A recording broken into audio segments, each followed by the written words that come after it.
From this to this. A blessed morning, everyone!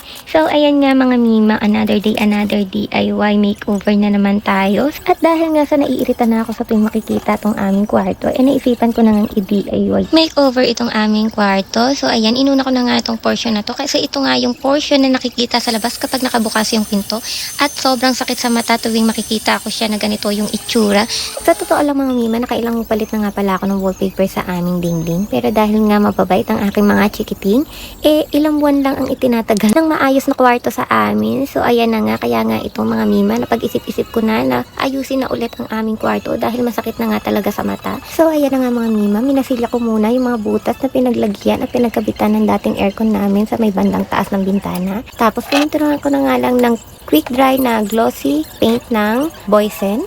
Tinapos ko muna pinturahan ang buong dingding bago ko nga ikabit at idikit yung mga wallpaper na aking nabili sa TikTok shop.